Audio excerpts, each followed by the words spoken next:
السلام عليكم ورحمة الله وبركاته. هلا شباب، وشلونكم؟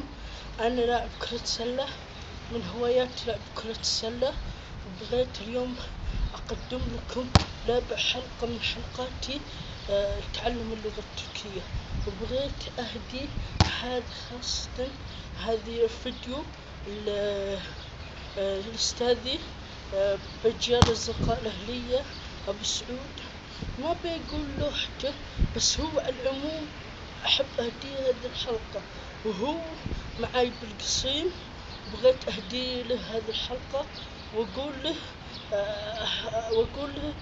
تكفى شوف هذه الحلقة لأنها إهداء لك.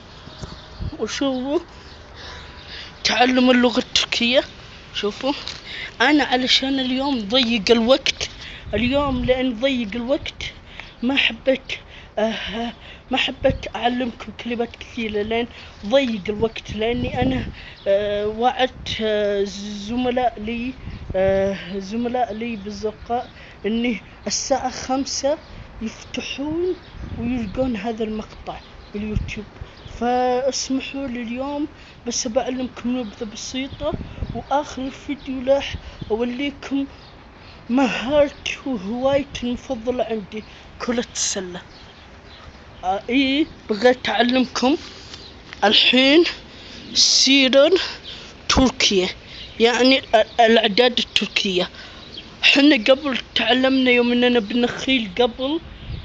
بالنخيل آخر مرة يوم سوينا تعلمنا من 30 ل60. الحين بعلمكم من 60 ل70. شوفوا الحين ألتمش يعني 60، ألتمش بير يعني 61، ألتمش إيكي. أنا كتبت إيكي لأني كنت مستعجل، فأنا دمجت إني أعلمكم الأعداد الأولية اللي هي 1 بير، إيكي 2، إيش 3، دولت 4، بش دولت 4، بش 5، ألت 6، يدي 7، سكيز 8، أكوس 9، أون 10. بس أنا حبيت أدمج بهذا اليوتيوب، حبيت أدمج بين الأعداد الأولية والأعداد هذه. فأنتم يا شباب يما تبي تعدون أي عدد أعلمكم شو أنتم الحين. أنا بقول لكم أن يعني 10، يرمي 20، أطز 30، كرك 40، إلي 50، ألتمش 60، يتمش 70، سكسان 80، دكسان 90، يوز 100. يعني أنتم أنا صح الحين علمتكم 10 20 30 40، أنتم الحين مثلا تبي تقولون عدد 41. أنا ما قلت لكم إن 40 معناها كرك، تقولون كرك كبير، بس يعني تدمجون 40 بأول أعداد الأولية اللي علمتكم، بير، إيكي، إيش، دولت، بش، هذه الأعداد الأولية. أنتم بس ادمجوا مثلا 41 كرك، أنا قلت لكم 41 كرك صح؟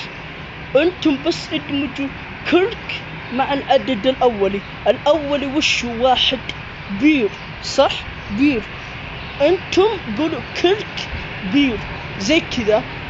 وارجونا عجبتكم هذه الحلقة، وإهداء لك يا أبو سعود، وتكفى شوف هذه الحلقة. وبغيت الحين أقول شوي عن هوايتي اللي أحبها كرة السلة.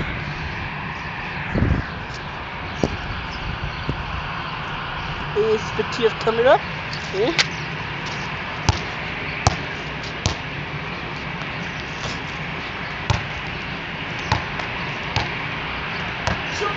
شوفوا يا شباب سكيلز، عرفت وانا بعدين ارجع واشوف. الله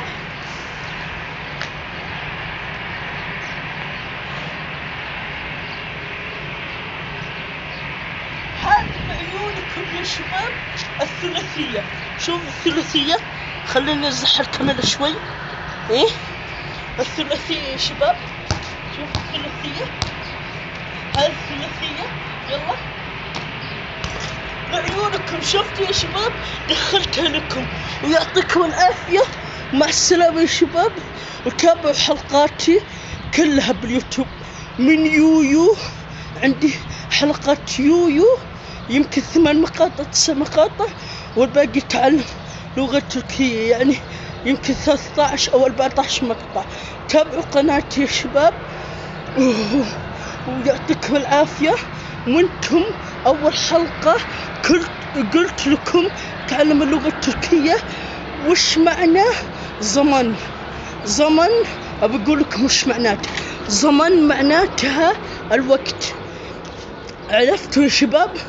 وبدلبكم على شيء من الأعداد، واللي يجاوب راح أهديله أغنية بالحلقة القادمة، يعني يما قبل ما أنهي الحلقة القادمة أغني له.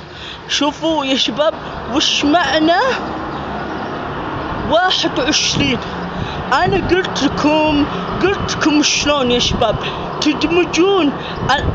تدمجون العدد مع العدد الأولي اللي هو وشو، علشان أساعدكم. العدد الأولي بير اللي هو 1، وبقى عليكم 20. وش معنى 20؟ يعني إذا لقيتوا 20 ادمجوها مع بير تطلع الحل. ويعطيكم العافية وحلوا هذا اللغز يا شباب، وهداء لك يا ابو سعود.